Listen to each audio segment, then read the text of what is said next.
Ladies and gentlemen, we want to thank you very much for attending our fourth annual talk tonight. Our first guest is a veterinarian from Eastport, and he has been practicing, from what he's told us, what he's told me, 3 years, and he has a few things that he wants to talk about. He was very vague with me. Michael, I hope you won't mind me saying that. I'm just trying to be honest with the crowd. You weren't too. You seemed like you had a little something up your sleeve that you were wanting me to keep a secret, so we'll lead up to you. Michael Smithson, everyone.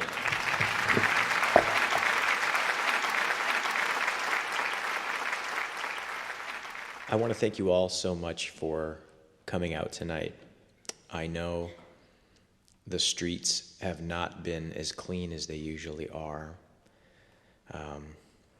As you all know, there is a horse club just down the street from this venue, and just today they had about 450 horses trotting down the street, and they weren't too keen on cleaning up the excrement from the horses. So I appreciate you guys making it out here today. I know that the car wash down the street is offering 20% off for everyone here attending the talks tonight. So I appreciate you guys being good sports and driving out here, despite the fact that your cars are going to be completely filthy now and on your way home, unless you take some of the back streets. The problem with the back streets is that there are a lot of potholes, and it's probably better that you have horse feces caked in your tires and underneath your tires, under the fenders of your car, underneath the axles of your car, on your bumper, perhaps even on your headlights, than it is to break your rim hitting a pothole in along the back streets. So that being said, I'm glad you are all here, and it is greatly appreciated by myself and the hosts of this venue tonight. I want you all to start with a simple exercise as you listen to this talk. I won't go on for too long.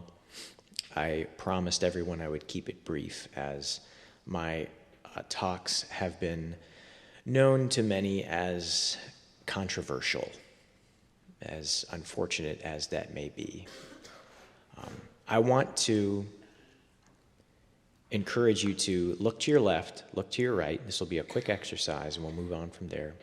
And I want you to extend your index fingers on both arms, left and right. And I want you to hook your index fingers in the shape of a little hook, like Captain Hook, but it's your finger. I want you to reach out and hook the person's index finger onto your finger, kind of like those little monkey toys that we played with when we were little, that we perhaps got for Christmas, that our grandparents gave us. The little monkeys that you could hang from something, and one monkey arm would hang onto the next monkey arm, and you could have like a big long chain of 30 monkeys or something. And then we could go all the way to the ground, and then maybe Aunt Martha would walk by and knock them over, and we'd cry and throw a fit and hide in the coat closet until the Christmas gathering was over. What's that? Oh, yeah, well, that's not why I'm controversial. I know this is a bit of a weird start to a seminar like this, but bear with me. Okay, so with everyone hooking each other's index fingers, I want you to close your eyes, and I want you to think about a kitten. Maybe this was a kitten that you saw in the pet shop when you were little, walking past the pet shop downtown, and you pled to your parents, your guardian, your grandparents, older brother, older sister, whoever you were with, to allow you to at least go inside and look at that kitten. Of course, your intent was to take that kitten home. Eyes closed. Thank you. I promise this will be worth it. So think about that kitten and the teeth of the kitten. Kittens are notorious for having very sharp teeth.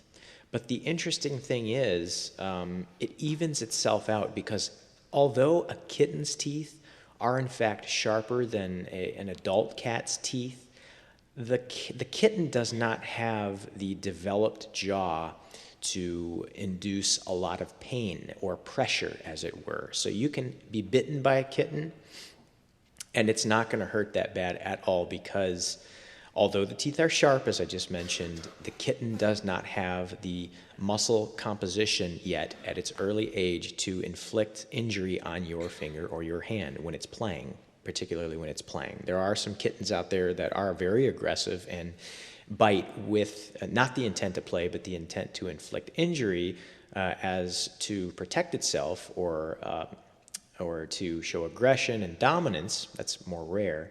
But the point is that even though the kitten's teeth are very sharp, it doesn't have the ability to puncture those teeth into your hand until it is at least 6 months old. On the flip side, we take a 4.5-year-old female cat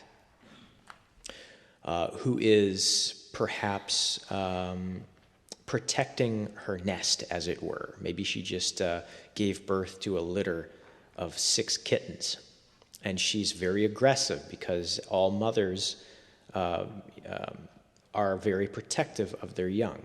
Birds, rabbits, coyotes, bears.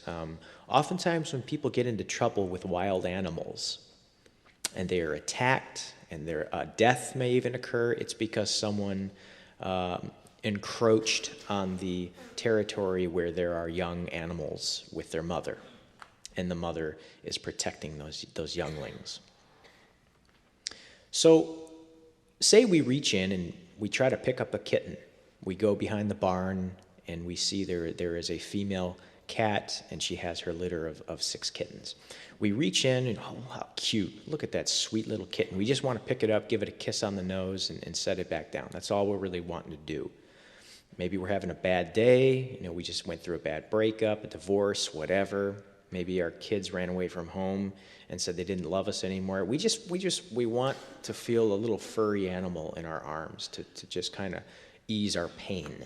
So we reach in, we pick the kitten up, and quick as a flash, those cat-like reflexes of that mother cat, she lashes out, she sticks her claw in our hand, and then she reaches in and plants a big old bite on our forearm. Now at this point, this 4.5-year-old female cat, this mother cat, has very strong jaws. She's perhaps in her prime as cats go. Cats live anywhere from 13 to 18 years is the average. Some cats live into their 20s. So she's in her prime as far as muscle composite goes in her jaw. She's very strong. Now she clamps down, and her teeth are not as sharp as her kitten's teeth, but she has that power in her jaw in order to break the skin. Now, if she had teeth that were as sharp as her kitten's teeth and had that strength, that would be a double whammy for you, and you would be feeling a lot more penetration in your arm from those teeth. Now, is this good or bad? A lot of people will ask me, is this good or bad? Okay, say the cat's teeth are extremely sharp and the jaw is extremely powerful. Is that good or bad? I would say that it's not very, it's not as bad as in this current situation of a female cat having teeth that are not as sharp as kitten's teeth because adult cats, when cats grow up, they actually, just like us when we're little kids, we lose our teeth. So do cats. There was one time I was on my bed. I had just adopted a kitten from the animal shelter, and she was 6 months old, and I found a tooth in my bed from my kitten. So a lot of you guys, people have made bets at me with at the bar, and they said, if you can prove to me that cats lose their teeth just like kids do, I'll buy you a drink. And I said, well, I don't drink, but you can buy a drink for the gentleman in the corner who just came in.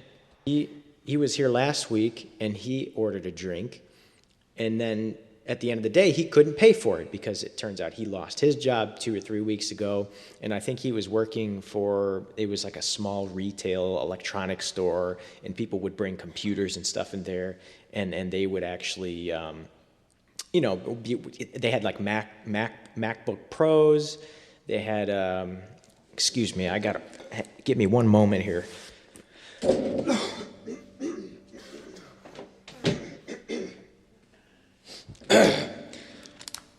Excuse me, I inhaled some hay this morning when I was cleaning out the barn that belonged to my godfather. So what were we talking about? It's a damn good question, buddy. Something about cat's teeth or something? Yeah, thank you so much. That's extra points for you. I have a 4-leaf clover that I will give you after I am done with this speech. Thank you so much. We were talking about the electronics store. So this was an electronics store that was founded probably, I would say, late 90s. And back then, they only had like calculators and stuff like that. Some people tried to bring in toasters, and then they had to try to convince those people that, hey, this is not a place where we bring household appliances like toasters, dishwashers, and washing machines and stuff like that. This is more of a media repair outlet where you bring things like cell phones, computers, stuff where you can get online. Although back then in the late 90s, the internet was hardly anything except for dial-up connection. You remember the whole you pick up the phone. Oh, Susie's online. 3 minutes, bud. 3 minutes. Hang up the phone. I'm trying to email my friend. It takes 30 minutes to do that back then. You remember a YouTube video in 2005 even would take about 10 hours to load, even if it was 3 minutes long. It's funny how technology changes. And another thing that I thought about too, just while I was standing up here, and excuse me, I know I'm rushing a little bit. I know I have not very much time left, and the guy after me speaking up here is probably going to be a little bit better. So I want to try to make an impression, even if I'm not as good as a speaker as he is. I want to make sure that I cover a large array of topics, and he's probably going to only stick to one thing. And I just want to kind of try to make myself feel a little bit better about myself because I've been having a rough week. So. Yes. Do you play an instrument? Who, me? Front row? Yeah. Used to. What do you play? Trombone. Trombone? Did you play that in high school? You play it now? A little bit of both. Okay. Actually, I had a harmonica in my pocket here. So I think I lost it when I was coming inside because I was actually checking underneath my car, trying to clean the horse feces out from underneath because I was real particular about that. I'm actually renting my car from my brother-in-law. It's not my vehicle outside. It's an Infiniti Q, whatever. I could never afford it. I'm trying to make money by doing these talks, but it looks like a lot of people are bored and on their phones right now, so I'm thinking I'm not going to get paid very well for this venue. So yeah, dude, that you being told said, us nothing. Literally nothing. Here I am. Here you are. Let's just, you guys want to play a quick game of Duck, Duck, Goose? Okay, all right, I'm out of here. See ya.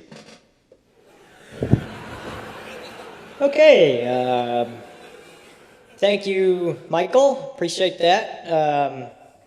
You really threw us off there with that. On to our next speaker.